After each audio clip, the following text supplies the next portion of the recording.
김성환의 시사야.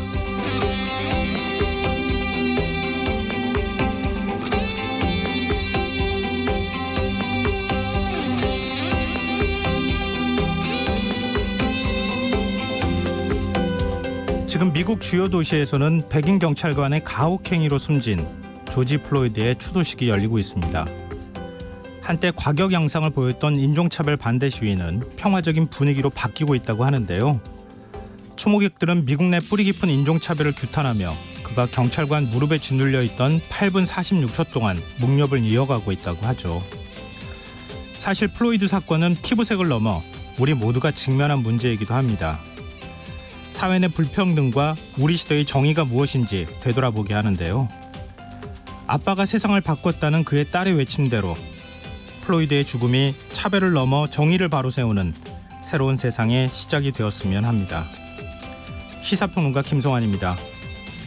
21대 국회가 오늘 첫 본회의를 열었지만 통합당 의원들의 퇴장으로 사실상 반쪽 개원이 돼버린 상황인데요. 잠시 후 공동경추구역에서 자세한 이야기 나눠보겠습니다. 21년 동안 안방극장에 웃음을 선사해온 개그 콘서트를 한동안 보기 어려울 것 같습니다. 어제 녹화를 끝으로 장기 휴방이 결정됐기 때문인데요. 더 깊이 있게 들여다보는 인터뷰 시간에는 개그맨 박성호 씨와 전화 연결해 개그 콘서트 마지막 녹화 현장은 어땠는지, 코미디 프로그램의 미래는 어떻게 될지 이야기 나누겠습니다. 김성환의 시사에는 청취자 여러분의 참여를 기다립니다.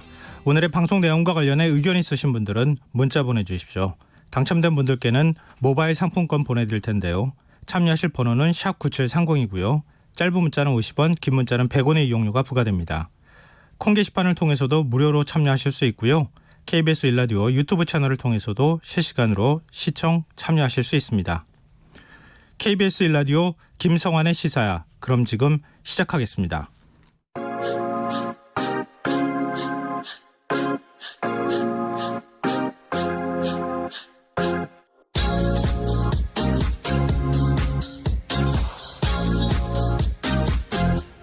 KBS 1라디오 김성환의 시사야.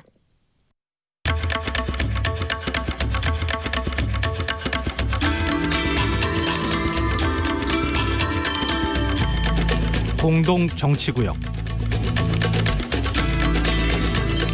함께하는 정치, 타협하는 정치, 상생하는 정치를 하기 위한 해법을 고민해보는 시간입니다. 시사야 금요정치토론 공동정치구역, 함께하실 두 분 패널 모시겠습니다.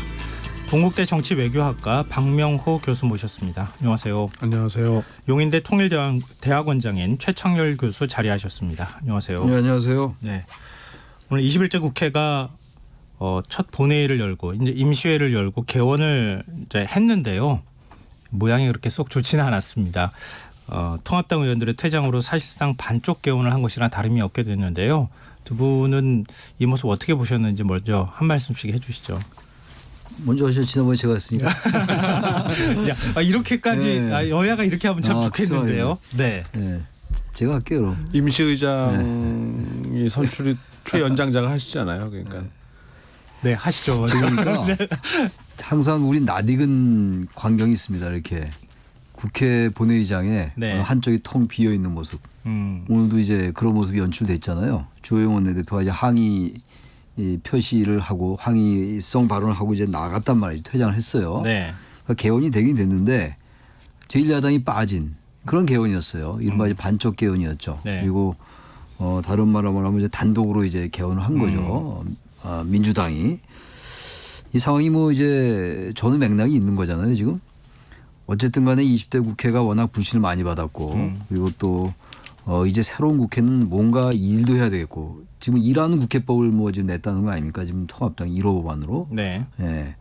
그런 상황에서 기대가 컸어요. 이번에는 어쨌든 법도 지켜가면서 개원도 제 시간에 열고. 개원이라는 게 국회법에 규정되어 있는 거거든요. 네. 다 아시겠습니다만. 그리고 나서 이제 원 구성도 제대로 하고 그것도 법에 나와 있어요. 국회법에. 근데 이제 오늘 이제 개원이 되긴 됐으나 이거는 일반 정치권이나 우리 언론이나 시민사회가 기대했던 그런 개헌은 아닌 거죠. 어쨌든 반쪽짜리 개헌이었으니까. 네. 근데 어쨌든 민주당은 지금 이제 뭐 이제 계속 얘기를 하겠습니다만 민주당은 상임위원장을 이제 다 가져가겠다. 그렇게 되니까 이제 통합당으로서는 만약에 의장단을 뽑아 놓으면 선출을 하면 국회법에 따라서 그것도 이제 다수결로 본회의에서 선출이 되면 그럼 상임위원장을 정말 다 뺏기는 게 아닌가 이런 우려가 있기 때문에 오늘 이제 이런 행동이 나온 거거든요. 통합당이 퇴장을 네. 했던 거란 말이죠. 그러니까 민주당은 법을 지키겠다는 명분은 있어요. 일단은. 근데 아무튼 간에 정치적으로 잘 원만하게 지금 시작하지 못했다는 거.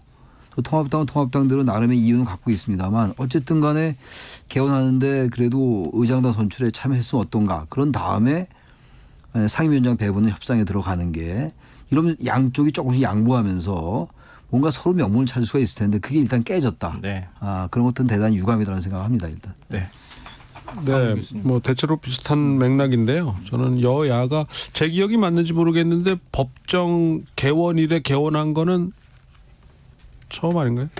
50년 넘게 만에 처음이다 이렇게 또 표현하긴 하는데요. 17년도에 한번 있었다고 그러니까 잘 모르니까. 87년 이후로 봐야 처음, 되겠죠. 처음이죠. 이렇게 그럼 보면 또 처음이라고 처음인데 할 수 있겠네요. 그런 면에서는 조금 진전이 아닌가. 그런 진전 그것도 뭐 사실 완벽한 의미의 진전은 아니겠지만 30년 만에 연 동안의 어떤 관행으로부터는 좀 벗어났다는 진전이 되는 것 같고 그 과정에서는 여야의 나름대로 어떤 정치적인 좀 과정에서 표현하면 헐리우드 액션이 좀 있지 않았나. 그러니까 그 여당은 사실 다수의 힘으로 얼마든지 할 수 있지만 너무 또 오만한 것처럼 보여야 되는 부담감이 네. 있었던 것 같고 이거는 또 제어를 좀 해야 되겠고 그다음에 그들이 명명한 것처럼 일하는 국회법이라 했기 때문에 적어도 개원일에 법정 개원일에 맞췄다라고 하는 최소한의 명분을 얻을 수 있지 않았나 그런 네. 측면. 그다음에 야당 입장에서는 사실은 수단이 없어요. 정치적 수단이 별로 거의 없다시피 할 수 있다는 거. 그리고 명분의 입장에서 봐서도 아직은 그들의 시간이거든요. 그러니까 여론을 크게 등에 업을 수 있는 환경도 아닌 거예요. 어떻게 보면 그냥 그 땡깡 부리는 걸로 치부될 수도 있는 상황이기 때문에 네. 퇴장은 했지만 적어도 일단 그 본회의장에 들어왔다가 항의성 그 의사진행 발언을 한 이후에 집단 퇴장의 모습으로 나름의 항의의 표시를 했던 거 아닌가 생각이 되고요. 그런 면에선 법정일 개원에 맞춘 나름의 정치적 뭐 이심전심에 뭐 이런 것이 있지 않았나 생각이 되고 네. 이름으로써 또 하나의 전통이 생긴 건데 제가 말씀드린 진전이라는 건 이제 개원과 원구성이 별도로 네. 이루어질 수 있게 되는 게 상징적이지만 국회가 일단 그 좀 뭐랄까요 법적인 이 체제를 갖춘 거잖아요. 최소한의 네. 네. 의장단이라고 하는 물론 한 부의장은 또 나중에 또 절차를 밟긴 해야 되지만 따라서 아마 물밑에서 뭐 12대 6이냐 11대 7이냐 그다음에 법사위원장하고 예결위원장을 어떻게 할 거냐를 두고 상당한 얘기들이 좀 진전되고 있는 것이 아닌가. 그래서 결론적으로 보면 8일 날까지잖아요. 이제 그 3일 이내니까 그래서 그 사이 주말을 전후해서 어느 네. 적정한 선에서의 뭐 정치적 타협이 서로가 좀 필요한 상황이 이제 돼가는 것이 아닌가 생각합니다. 근데 이게 좀 저도 사실은 좀 궁금해서 국회법하고 헌법을 좀 찾아봤는데요. 개헌이라는 게 따로 규정돼 있을 거라고 보통은 네. 생각하잖아요. 근데 개헌이라는 게 규정이 안 돼 있더라고요. 그러니까 명백하게 개헌을 할 경우에 어떻게 한다. 개헌이라는 챕터가 따로 구분되어 있는 게 아니라 그렇죠. 그냥 임기 시작 후 7일에 집회를 연다. 네, 본회의를 연다. 그러니까 본회의 임시에 집회를 집회로 돼 있어요. 예. 임시회 집회를 그러니까 연다. 헌법상으로는 정기회가 한 번밖에 안 돼 네. 있기 때문에 임시회를 연다 이렇게 돼 있고 그리고 난 다음에 국회의장 선출하면 2일 뒤에 상임위원들을 선임하고 그리고 이제 국회 본회의에서 상임위원장을 선출하도록 이렇게 돼 있는 거 그게 조항이 전부더라고요. 이걸 왜 이렇게 따로 구분하지 않았을까 하는 생각이 좀 나중에 들긴 했는데요. 이게 조금 좀 세분화해서 얘기를 좀 해봤으면 좋겠는데요. 두 분이 국회법에 되어 있는 대로 국회 일단 문을 연 거는 의미는 있다 이 평가를 해주셨는데 그렇죠. 네. 주호영 원내대표는 오늘 본회의장에서 국회법은 훈시조항이다. 이건 불법적인 개헌이다 이렇게 표현을 또 했거든요.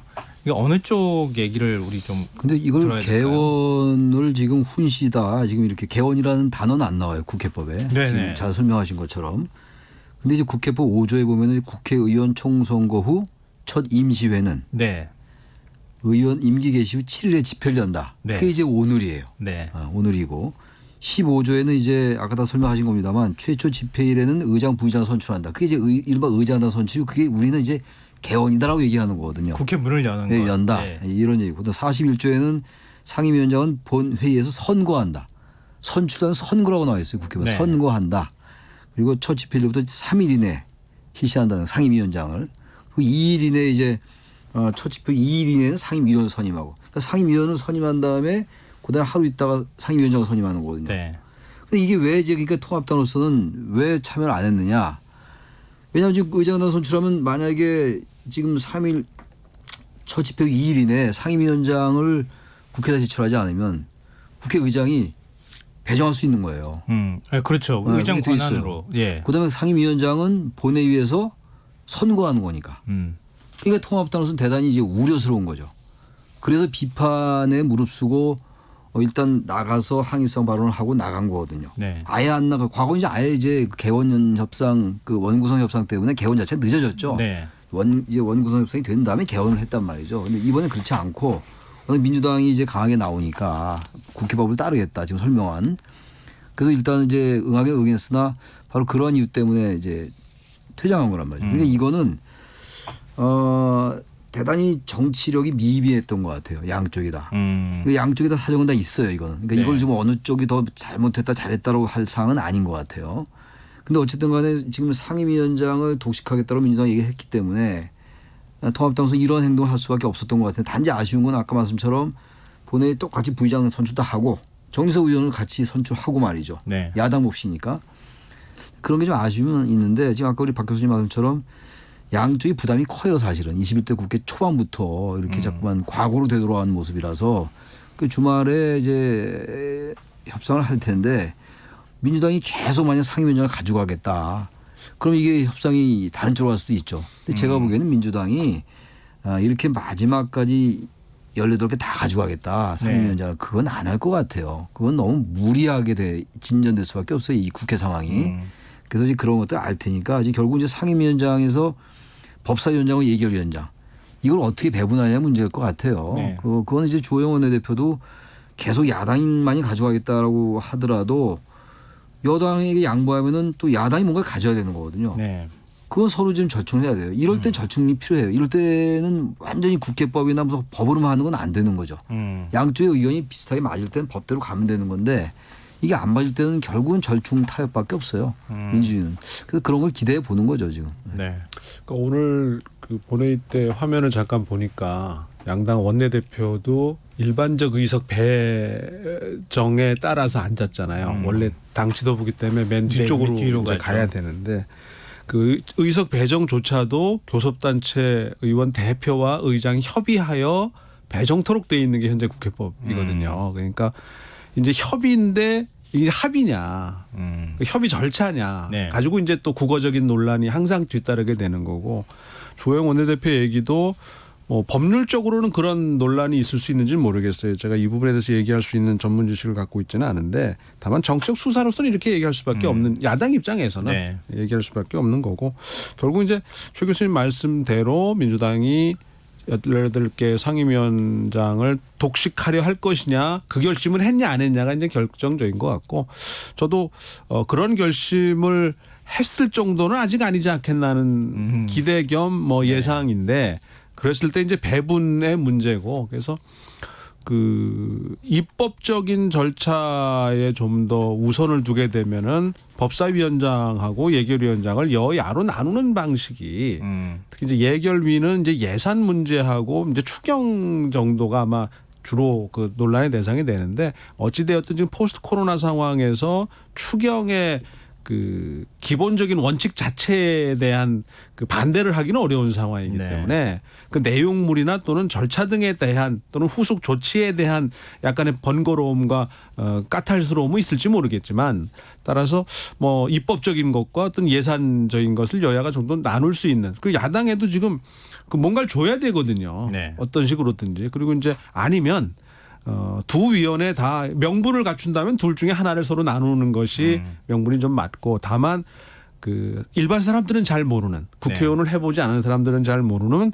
어떤 분의 표현대로 하면 젖과 꿀이 흐르는 위원회와 정치적 명분이 있는 위원회를 나눠서 네. 근데 그건 그들 간의 얘기가 될지 모르겠는데 다른 사람들이 보면 이쪽의 명분이 좀 약한 게 되는 것이 하는 그런 부담이 이제 있지 않을까 하는 생각이 들고 따라서 어떤 형식으로든 간에 네. 또 하나는 저희도 예전에 잠깐 언급한 적이 있습니다마는 자구 체계 심사권의 경우를 네. 뭐 어쨌든 정치적으로 타협을 할 수 있는 이런 여지가 좀 있지 않나 하는 거고 보다 근본적으로는 이게 지금 우리 국회법 아까 잠깐 언급하셨습니다마는 그렇게 세세하게 규정을 해놓기도 사실 현실적으로는 어려운 부분이 있고요. 또 대체로 이런 절차에 관한 우리나라의 정치관계법들이 조금 포괄적이고 네. 좀 모호하게 돼 있어요. 뭐 그렇게 표현할 수밖에 없는 구석이 있지 않나 하는 부분도 충분히 이해는 되고 동시에 이 합의지향형 이 국회 운영의 관행과 국회법이거든요. 그런 의도로 이런 때 쓰라고 협의하고 합의하라는 것이 아니었을 것 같았는데 네. 지금 이제 그렇게 사용되고 있고 그렇게 이제 관행이 되어 왔고 그런 의미에서는 우리 정치의 또 하나의 어떤 경로 의존성을 보여주는 측면이기도 하죠. 근데 두 분 이제 정치 쪽 다 전문을 하시고 계시니까요. 전문가이시기도 하니까 좀 이거 좀 여쭙고 싶은데요. 미국 같은 경우에는 대통령 중심제 양당제 구도니까 한 석이라도 더 많으면은 그냥 다 가져가잖아요. 가져가죠. 상임위원. 그 일본 같은 경우에는 내각제 국가이기 때문에 아예 뭐 다수당 갖고 있는 정당이 당연히 갖고 하는 거. 예, 뭐 연립정당 뭐 만들어도 그렇지만 결국 총리를 배출하는 것이니까 별로 뭐 원구성이나 이런 게 문제가 되지는 않는데 우리나라 같은 정치 체제를 갖고 있는 뭐 내각제적 요소를 갖고 있는 대통령제다 이렇게 또 표현할 수 있을 것 같은데 이런 경우에 개헌을 이거 어떻게 해야 됩니까? 항상 이거 가지고 이렇게 언제까지 뭐 한 달씩 막 두 달씩 네. 협상을 해야 되는 게 참 이거 소모적인 것 같기도 하고요. 미국하고는 조금 다른 것 같긴 합니다. 네. 미국이 대통령인데 순수 대통령제라고 얘기하고 우리나라는 지금 말씀처럼 내각제가 많이 혼용돼 있죠. 네. 국회의원이 장관하는 거니까 이건 대통령제에서 상상할 수 없는 거예요. 대통령제는 기본적으로 입법과 사법과 행정이 철저히 분리되어 있는 거거든요. 체크 앤 밸런스라는 견제와 균형이라는 게 의원이 장관이 되는 건 의원이 내각을 구성하는 거니까 그렇죠. 의회 내각제예요. 네. 우리는 완전히 내각제적 요소가 대단히 많은 나라예요. 그렇지 않습니까? 정부가 법안 제출하잖아요. 미국은 그럴 수가 없거든요. 네. 왜냐하면 입법과 행정이 분리되어 있으니까. 그러니까 입법부가 행정부를 견제하는 기능이 우리 대단히 약해요. 그러니까 다시 말하면 당정청이라는 특수한 구조가 있지 않습니까? 그런데 당정청에서 당은 국회의 일각이면서 또 여권의 하나의 축을 담당하고 있는 아주 애매한 관계. 이걸 비판하는 건 아니고 이건 어쩔 수 없는 상황이에요. 우리나라 구조에서는. 네네.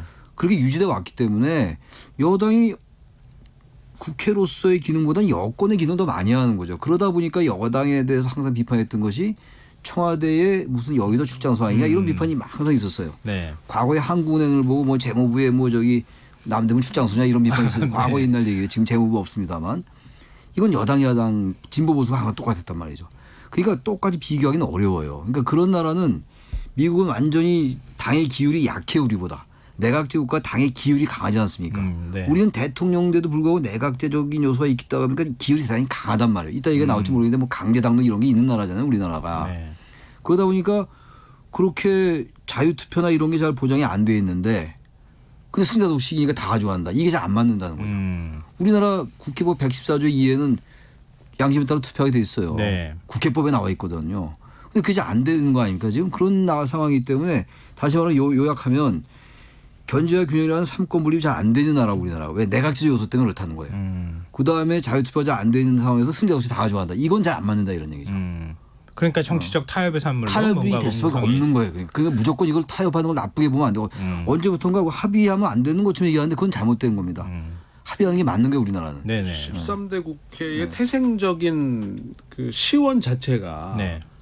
여소야대의 첫 경험이었고 또 어느 누구도 혼자 뭘 할 수 있는 상황이 아니었던 거였거든요. 그러니까 당신은 뭔가 협의하고 합의가 돼야 되는 거였죠. 그러니까 그런 국회가 그 지금은 아닌 저는 전혀 전형반대의 상황이 됐는데도 네. 그게 이제 우리의 경로 의존에 따라서 관행이 되고 문화가 된 거예요. 그러니까 국민적인 의견도 180대 103이면 가능한 얘기거든요. 그리고 정치적 수단이 사실상 반대쪽에는 거의 없다시피 한 건데도 네.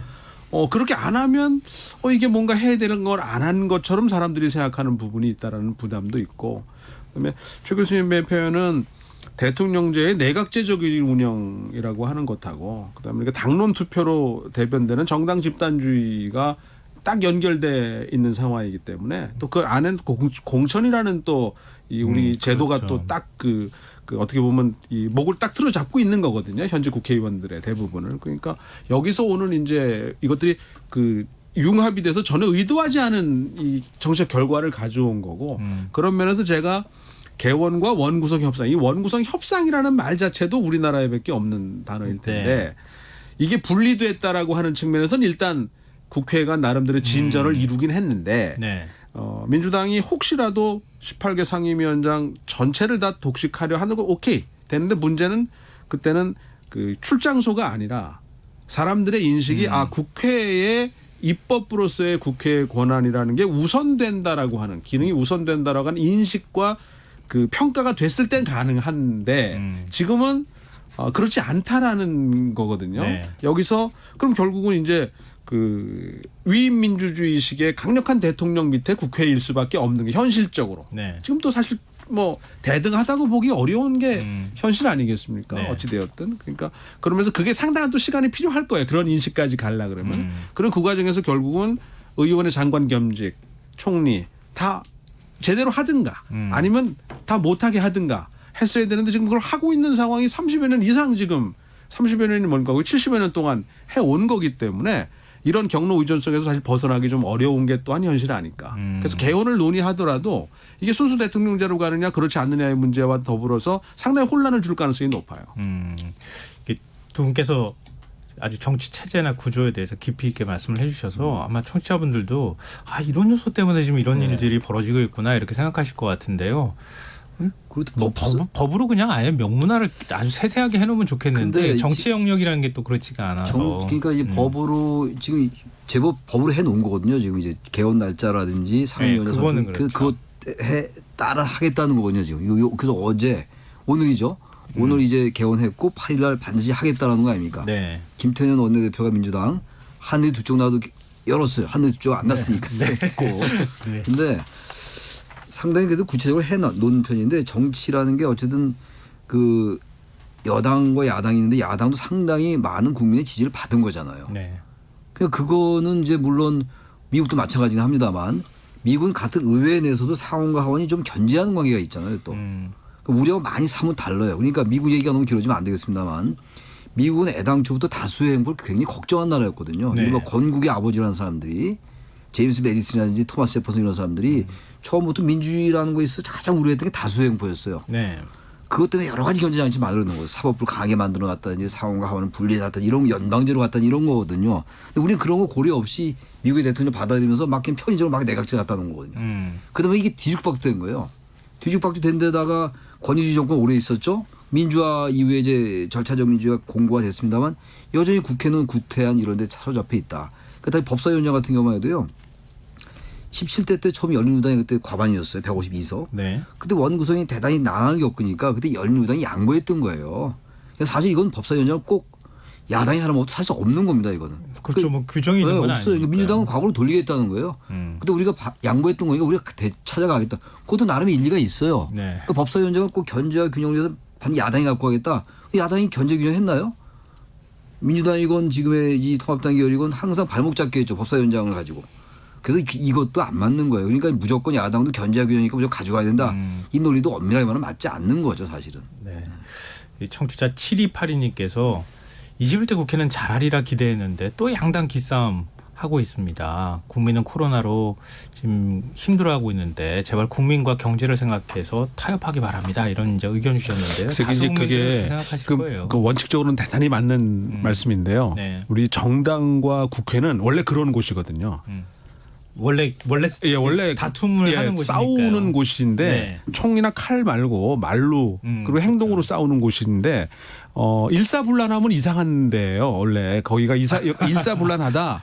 아무 말도 없는 곳이다. 이러면 원래 제 역할을 사실 못하는 거거든요. 그러니까 이게 스트레스 받는 일일 수는 있겠지만 원래 그런 역할을 하라고 보낸 곳이고 그런 거 하라고 정당을 만들어 놓은 거기 때문에 다만 이제 얼마나 좀 멋있게 품위 있게 그리고 뭔가 실질적인 걸 만들어내는 쪽의 싸움이냐라고 하는 거지 이제 시작이기 때문에 삿바 싸움 정도로 이해하시는 게 네. 뭐 현실적인 스트레스도 안 받고 뭐 그런 거 아닌가 생각합니다. 정치는 철학은 진리의 영역이고 정치는 의견을 서로 다투는 그런 이제 영역에 관한 문제다. 뭐 이렇게 얘기했던 게 제가 좀 기억이 나는데요. 그러니까 그 의견을 서로 다른 의견끼리 부딪히는 공간이 정치고 그게 이제 국회다 보니까 서로 간에 시끄러운 소리가 나올 수밖에 없기도 한데 그래도 어찌됐든 원구성은 해야 되잖아요. 그렇죠. 네. 박병석 신임 국회의장이 시한을 딱 줬어요. 7일까지로. 그러면 제가 그냥 어디서 듣기로는 한 11대 7 정도는 서로 간의 의견이 어느 정도는 공감대를 이룰 것 같은데 결국 법사위다 이렇게 얘기도 하던데요. 이 지금 탈출구가 잘 안 보인단 말이에요. 마지막으로 이 문제에 대해서 이게 어떻게 될 것인지 간략하게 전망을 한 말씀씩 좀 해주시면 좋겠습니다. 기대 섞인 희망인데요. 네. 기대 섞인 전망이죠. 전망인데 법사위원장은 이번에 민주당이 가져가게 될 것 같아요. 워낙 의지가 강하더라고요, 내가 보니까. 네. 그래서 특히 검찰개혁이라든지 이제 문재인 대통령 임기 후반에 여러 가지 입법들 이런 것들을 해야 되는데 법사위원회가 여전히 체계 자구심사 이거 국회법에 있어요. 네. 그걸 빼내도 국회법을 개정해야 돼요. 이게 지금 법사위원회 그렇죠. 기능이 나와 있어요. 국회법에. 체계와 자구심사한다. 법사위원회 기능이 딱 나와 있거든요. 국회법을 개정해도 쉽지가 않단 말이죠 지금. 그것도 상임위를 구성을 해야 뭐 개정을 하든가 그래서 하죠. 지금 앵커 말씀처럼 어느 정도의 공감대가 있을 거예요. 법사위원장 문제가 해결되면 될 것 같은데 그 예결위원장 야당 주고 네. 아니면 반대로 가서 예결위원장을 여당이 가져가겠다 우리가. 야당 니들이 해라. 한다든지 법사위원장을 뭐 임기 전후반 나눠 한다든지 방법은 많이 있어요. 법사위원장 여야 중에 어느 한쪽이 갖고 간다고 대한민국이 갑자기 뭐 이상해지고 그러지 않거든요. 네. 법사위원장이 야당이 다 갖고 갔는데 뭐 대한민국 국회 뭐 조소에 들었나요? 그래서 저는 아마 그런 걸 의식해서 박병석 의장이 그런 얘기 하지 않았을까 생각이 들어요. 일각에서 국회부대를 완전히 싹쓸이할 거다. 전 그렇게는 안 가리라고 봅니다. 네. 지금 청취자 7997님께서도 법사위원장 2년씩 나누면 안 되나요? 이런 의견 주셨는데요. 전반기 후반기로 나눠가지고. 뭐 1년씩 나눌 수도 있어요. 글쎄요. 뭐 얼마 전에 의원들끼리도 알아서 나눠 하던데 충분히 그들 간에 가능한 이해 조절의 방식일 거고요. 1대1이거나 적어도 어떻게 1대1로 나누는 건 큰 문제 아닐 거라고 생각이 되고요. 아마 그 정도가 가장 정치적으로 적합한 저희가 아닌가 생각이 되고 그다음에 이제 의장 역할이 중요합니다. 네. 의장 역할이 중요한데 탈당도 이제 하게 될 거고요. 그래서 그 역할을 정확하게 아주 적절하게 해주는 게 중요하지 않나 생각이 됩니다. 오늘 나름대로 멋있게 그 일종의 취임사를 준비했을 것 같은데 네. 모양이 좀 빠졌잖아요. 이게 좀 그 한 번뿐인 취임사인데. 그렇죠. 그 얘기를 또 언급하기도 했어요. 네, 좀 사실 그 개인적으로는 대단한 영광이겠지만 이제 가시밭길에 들어선 거거든요. 의장 입장에서는 그런 면에서 그 17대 때인가 18대 때인가요? 그 정의화 의장의 네네. 사례처럼 자기가 원래 소속되어 있던 집단으로부터 좀 섭섭하다는 소리를 듣는 게 공정할 수 있어요. 특히 이게 슈퍼 여당의 출신의 국회의장이기 때문에 뭐 좀 큰 틀에서는 세세한 데서는 좀 어떻게 하더라도 그런 역할을 해주게 되면 지금 여당의 원내 총무의 일종의 역할 분담도 좀 되고 정치적으로 지금 여당에서 가장 중요한 건 정치적 모양새를 얼마나 잘 매끄럽고 좀 부드럽게 만들어내느냐가 중요하거든요. 네. 그걸 통해서 실적으로 연결될 수 있는 것이기 때문에 그러면서 신임 국회의장의 역할이 크지 않나 생각합니다. 네. 8902님께서도 법사위 그냥 주고요. 책임지게 하면 되지 않습니까? 이런 의견도 주셨는데요. 참 의견들이 많이 엇갈리긴 하지만 그래도 국민의 민의라는 거는 지금 압도적 다수의 정당한테 또 가했던 측면도 있고 정치적 타협이라고 하는 건 아까 최창인 교수님께서 말씀해 주셨던 것처럼 우리 한국 정치적인 구도 내에서는 타협의 산물로 나올 수밖에 없는 것이다. 국회 원구성이라는 게 그런 말씀도 좀 일리가 있는 것 같습니다. 근데 양측면이 다 있다고 하는 사실을 오늘 청취자분들께서 많이 이해하시리라 생각합니다. 지금 여러분께서는 KBS 1라디오 김성환의 시사회를 듣고 계십니다. 금요정치토론 공동정치구역 용인대 최창렬 교수, 동국대 박명호 교수 두 분 패널과 함께하고 있습니다. 이제 좀 화제를 바꿔보겠습니다. 이 민주당이 지난해 12월 고위공직자 범죄수사처법 일명 공수처법 표결에서 기권표를 던진 금태섭 전 의원을 윤리심판원에서 경고 조치를 했습니다. 징계를 준 건데요. 이것 때문에 좀 한 며칠 동안 계속 좀 시끄러웠어요. 이 앞서 저희가 말씀 나눴던 정치 체제 문제하고도 또 연관이 돼 있는 문제 같아 보이는데요. 두 분은 이 문제 어떻게 보시는지 한 말씀 그래서 부탁드립니다. 이것도 참 쉬운 문제 아닌 것 같아요. 네. 우선 이제 다들 뭐 많이 얘기돼서 다 아실 거예요. 우리 청취자분들께서도 헌법과 국회법이 충돌한다. 충돌 여지가 있다. 네. 왜냐하면 이게 헌법에 나와 있는 게 국회의원은 국가 이익을 우선하여 양심에 따라 직무를 행한다라고 딱 명시되어 있습니다. 헌법 46조에 정확하게. 네. 국회의원은 양심에 따라 직무를 행한다고 나와 있어요. 그다음에 우리나라 국회법 114조 2항이 아니고 2예요. 1항 2항이 아니고 2. 114조 2. 다들 뭐 어떤 분은 나와서 114조 2항이라는 건 아닙니다. 일단 네. 그건 더 바로 잡고 114조의 2에 의하면 국회의원은 소속 정당의 의사에 기속되지 아니하고 기속. 구속되지 않는다 이런 얘기죠. 네네. 그 법률은 기속이라고 하잖아요. 양심에 따라 투표한다. 똑같아요. 양심에 따라 투표한다. 그러니까 국회법과 지금 헌법에 완전하게 나와 있어요. 양심에 따라 해라. 근데 지금 이 금태섭 의원은 전 의원입니다만 공수처법에 기권했잖아요. 네. 자기 양심에 따라 투표한 거예요. 표결한 거 아닙니까? 근데 이런 부분이 하나 있고 반대로 정당이라는 조직이라는 건 물론 이제 공적 기관은 아닙니다만 공적 기관은 아니잖아요. 사적 네. 결사체예요. 일단 정당이라는 데는. 그럼에도 불구하고 어쨌든 정당의 당론이라는 게 있어요. 그래서 같은 정책과 정치적 철학을 같이 공유한 사람들이 모인 정책 결사체가 정당인데 특히 또 공수처법 같은 경우는 민주당의 수건 사업이었고 또 아주 쟁점적인 것이라서 이건 당론을 정하는 거잖아요. 네. 근데 우리나라 정당들이 뭐 강제 당론, 권고 당론이 있는데 또 거기에 반대했다. 다시 말해 이거는 이제 아까 말씀드린 건 헌법과 국회법은 자유유임이고 법률 용어로 지금 이제 정당의 기율에 의해서 해야 되는 건 정당 기속이거든요. 네. 이 두 가지 완전히 충돌해요. 그러니까. 네. 이거 어느 관점을 취하냐에 따라서 한쪽을 주장할 수가 있는 건데 이건 제가 볼 때 너무 한쪽을 과도하게 주장하는 사람이 이상한 사람을 저는 생각합니다. 어느 한쪽 과도하게 주장할 수 없어요. 단지 네. 어느 쪽에 방점을 찍느냐의 문제인데 저는 그렇게 따지면은 저 개인적으로는요. 이 헌법과 국회법에 좀 방점을 찍고 싶어요. 왜냐하면 네. 강제 당론이라 하더라도 강제 당론의 거기에 대해서 따르지 않았다고 해도요. 그건 일단 대한민국은 법치국가거든요. 헌법과 국회법이 아주 시퍼렇게 살아 있어요. 근데 이거를 자기 소신에 따라 했다고 그래가지고 징계라면은 어떻게 됐어요? 전 이럴 수 있을 것 같아요. 막 비판할 수 있어요. 당신 왜 그러냐? 당신 혼자 잘났냐 말이야. 당신 혼자 고집이 세냐? 우리 소신 있지만 이거 당론 따라야지 이게 정당 아니냐? 그리고 국회의원을 뽑을 때는 국민들이 정당 보고 찍은 거 아니냐? 이렇게 반론할 수 있는 거거든요. 네. 그렇게 비판할 영역인 것이지 이걸 징계를 주는 거다. 물론 제명하거나 이러지 않았습니다만 그건 좀 다른 문제인 것 같아요.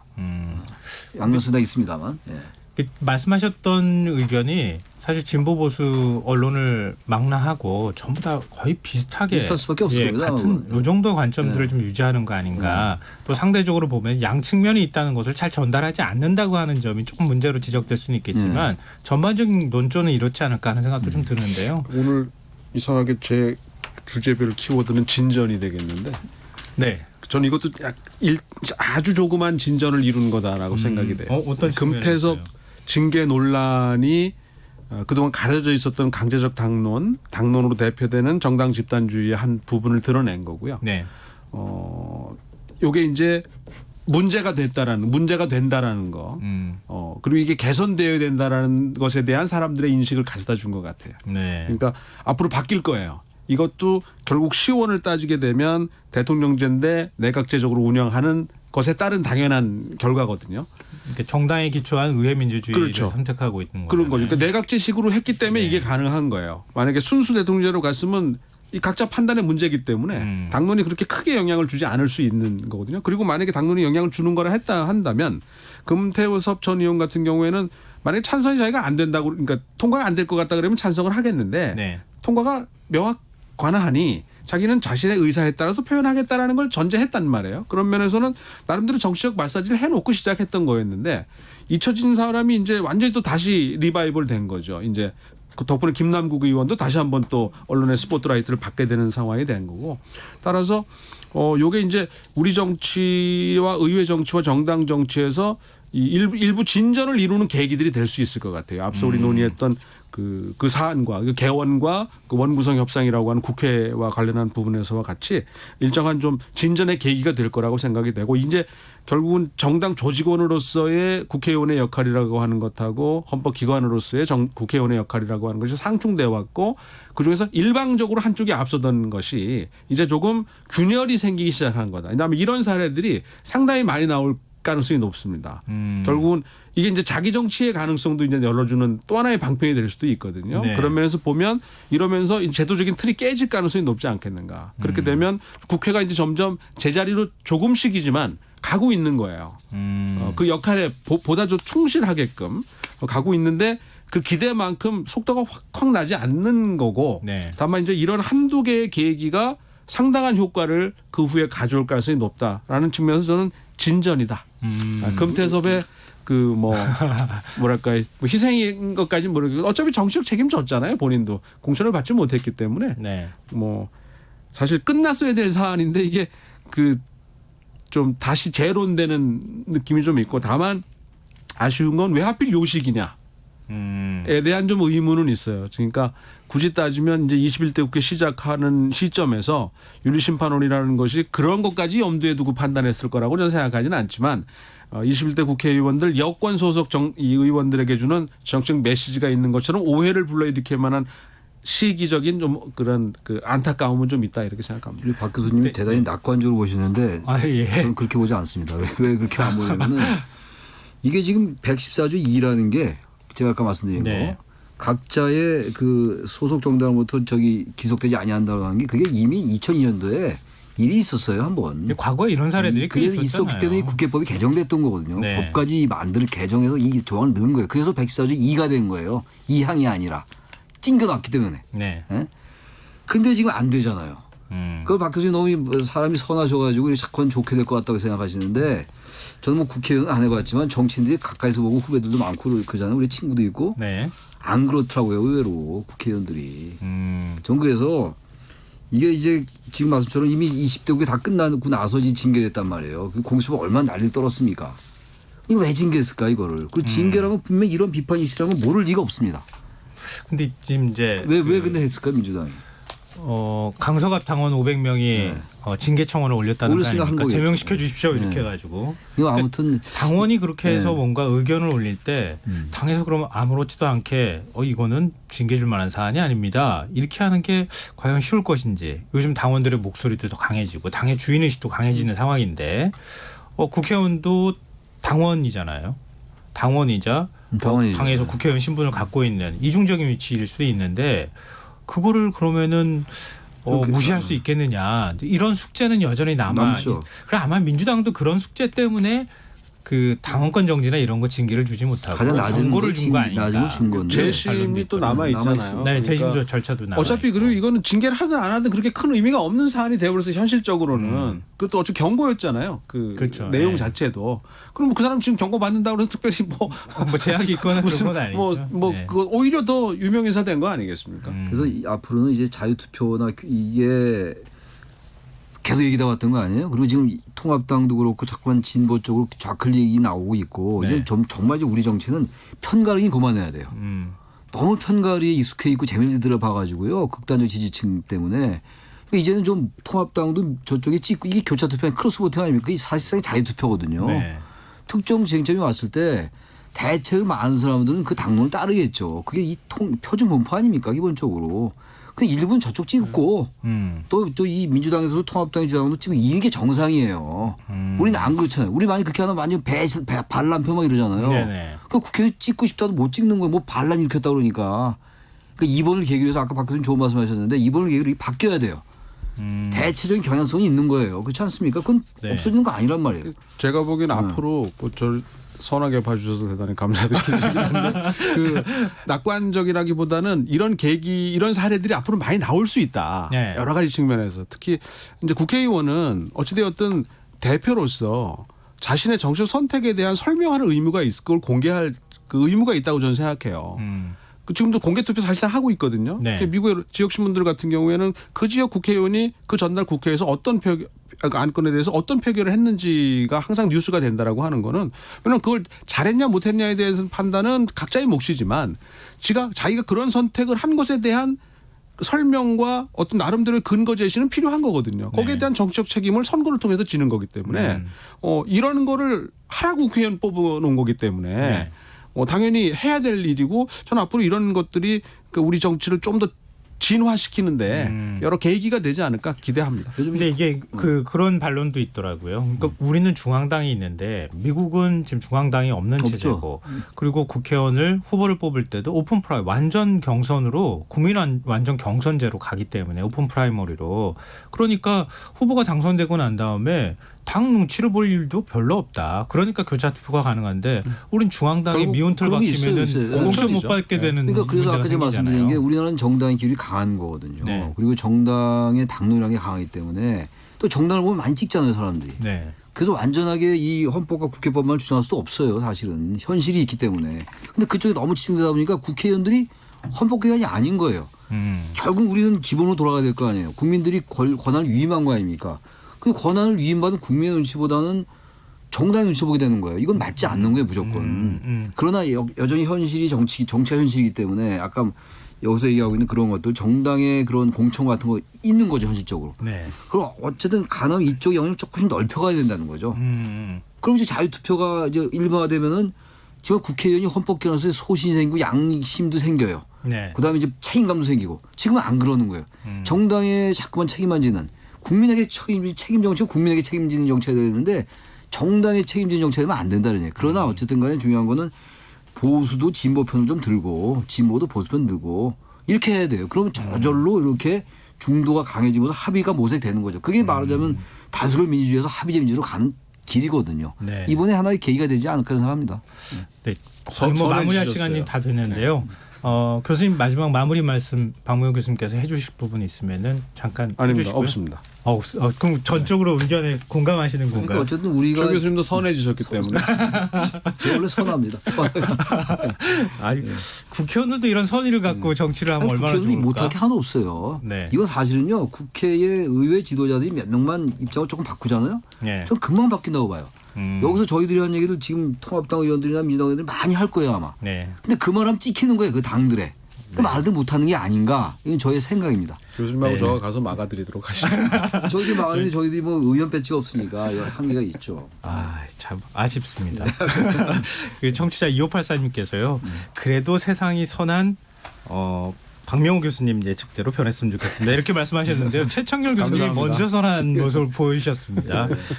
이제 마무리할 시간이 됐습니다. 공동정치구역 오늘은 여기까지 하겠습니다. 지금까지 동국대 정치외교학과 박명호 교수, 용인대 통일대학원장인 최창렬 교수 선한 두 분과 함께했습니다. 오늘 말씀 고맙습니다. 네, 감사합니다. 감사합니다. 네.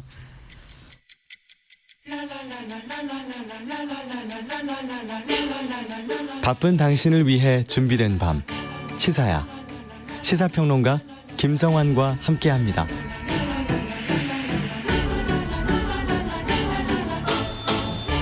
(1999년) 첫 방송을 시작한 이후로 많은 사람들에게 웃음을 줬던 최장수 코미디 프로그램이죠. KBS 개국 콘서트가 21년 만에 잠시 휴식기를 갖게 됐습니다. 아마 지금 가장 아쉬움이 큰 건 긴 시간 동안 무대에 올랐던 출연자들일 텐데요. 오늘 인터뷰 시간에는 KBS 13기 공채 개그맨으로 데뷔해서 수많은 유행어로 큰 사랑을 받았던 개그맨 박성호 씨를 연결해서 마지막 녹화 당시 얘기와 앞으로 활동 계획에 대한 얘기 나눠보겠습니다. 안녕하십니까? 예, 안녕하세요. 반갑습니다. 개그맨 박성호입니다. 제가 박성호 씨랑 이렇게 인터뷰할 줄 몰랐습니다. 갸루상. 아유, 네, 감사합니다. 네. 아유, 저도 뭐 이렇게 늦은 시간에, 이게 또 생방송이잖아요. 네. 야, 이렇게 늦은 시간에 전화로 인터뷰하는 게 또 처음이네요. 네. 그래요? 이런 밤에 인터뷰 안 해보셨어요? 밤에 뭐 방송이나 녹화는 했는데, 이렇게 네. 전화로 인터뷰한 것은, 처음인 것 같아요. 제가 오히려 영광입니다. 저희 청취자분들 굉장히 아마 반가워하실 것 같은데요. 예, 예. 제가 갸루상이라고 말씀을 드렸는데 아마 청취자분들은 이 정도면 다 아시지 않을까 생각해요. 이름만 들어도 다 아마 아실 것 같은데요. 네, 뭐 간략하게 유행어를 뭐 한번 해드려야 네, 해주십시오. 사람이 아니문이다. 박성호 이문이다. 네, 갸르상입니다. 앵그리버드도 한번 해주시죠. 정말 근데 이게 지금 제가 네. 집인데 이 소리를 이렇게 지르면 이제 이 층간 소음 때문에 화난다. 네, 이 정도는 하겠습니다. 아, 감사합니다. 이렇게까지 아마 다 아시리라고 생각하고요. 네, 근데 좀 아쉬운 거는 네네. 엊그제죠. 3일 개그 콘서트 마지막 녹화가 있었습니다. 네, 그렇습니다. 아마 굉장히 분위기가 좀 많이 가라앉았을 것 같은데 현장 분위기는 어땠습니까? 이게 참 저도 생전 좀 느껴보지 못한 그런 기분이 들었는데요.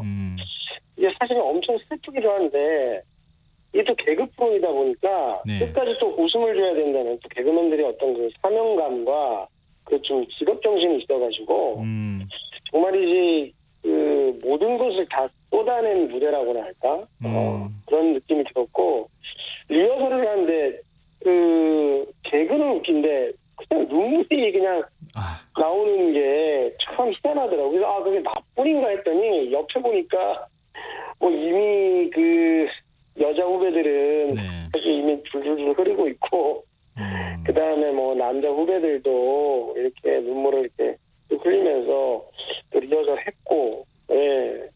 좀 그렇게 해서 정말 아주 뭐 시원섭섭하게 마지막 녹화를 그렇게 끝냈습니다. 네. 지금 데뷔를 언제 하셨어요?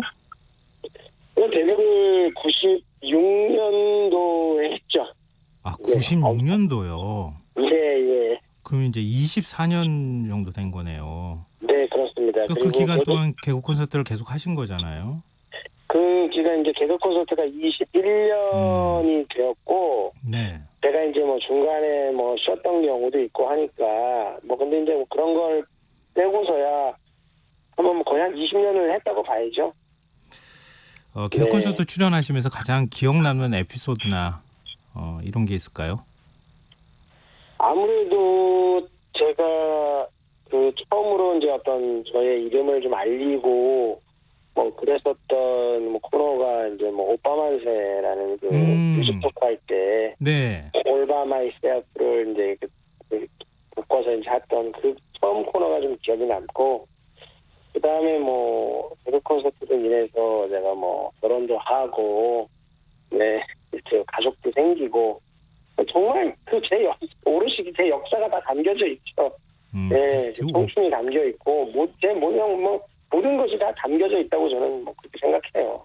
저도 기억이 나는데요. 오빠만세 하실 때 네. 저 천재인 줄 알았어요. 그 노래 가사 가지고 어떻게 그렇게 그런 개그를 만들 수 있을까?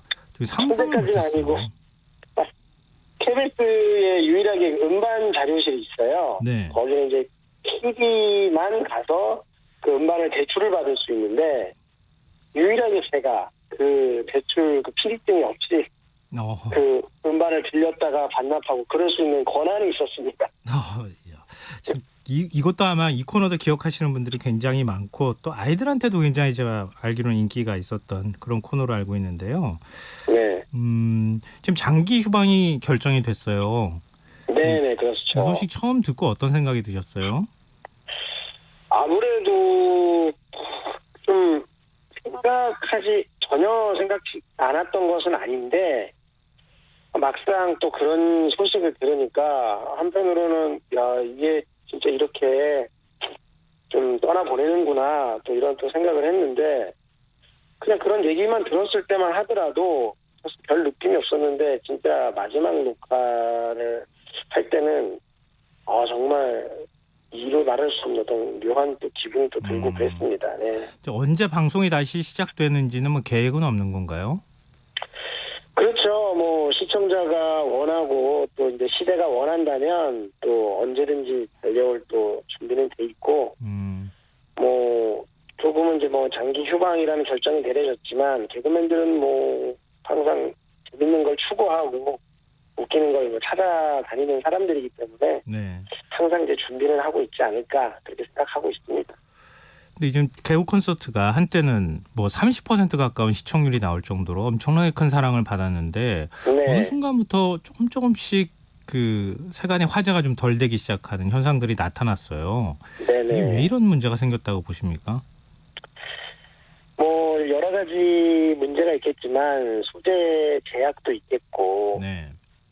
저희는 이제 웃기는 게 주된 목적이지만 웃는 사람 옆에는 또 그 개그의 소재가 불편한 사람들도 있을 거거든요. 그래서 그로 인한 어떤 소재의 한계가 또 있고 그다음에 여러 가지 그 매체라든가 플랫폼이 많이 생기면서 기존의 공개 코미디에서 볼 수 없었던 뭐 새로운 뭐 시도 신선함 이런 것들이 한 20여 년 정도 하게 된 데서 오는 피로감이 좀 있지 않았나 저는 또 그렇게 생각합니다. 네. 근데 이제 개그계 선배 위치, 그러니까 상당히 선배가 된 거잖아요. 한 24년 동안 개그맨 생활하신 건데 네네. 지금 후배들은 지금 개그 콘서트 없어지게 되면은 무대가 사라지는 거 아니겠습니까?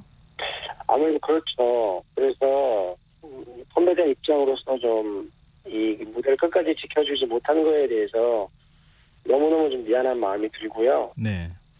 한편으로는 그 여러 자기가 갖고 있는 역량, 끼 이런 것들이 꼭 공개 무대에서만 펼치리라는 법은 없거든요. 그래서 저는 걱정도 되고 아픔도 있지만 또 후배들에 대한 또 믿음도 있어요. 그래서 분명히 이 개콘 무대가 아니더라도 열심히 노력하면 뭐 저희가 해왔던 명성보다도 훨씬 더 좋은 뭐 개그가 나올 수도 있고 네. 좋은 콘텐츠가 나올 수도 있다. 저는 분명히 그렇게 생각합니다.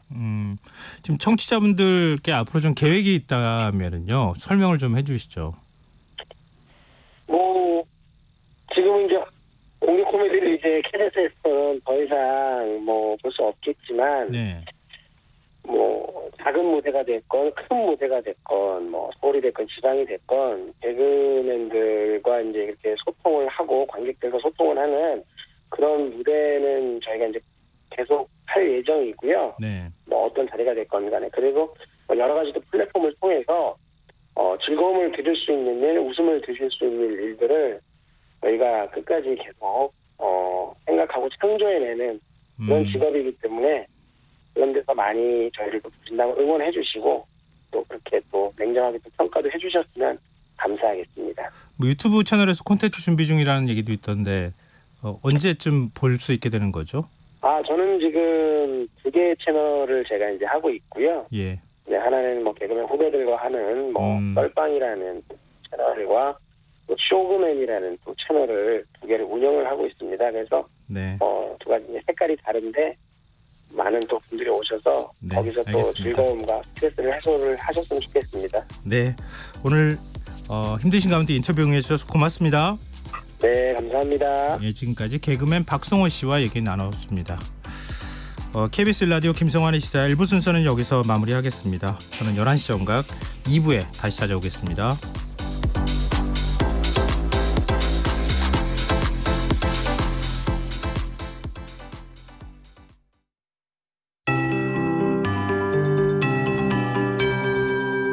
KBS 58분 날씨. 토요일인 내일은 우리나라 서쪽 지방을 중심으로 여름 더위가 나타나겠고 전국 곳곳에 소나기도 내리겠습니다.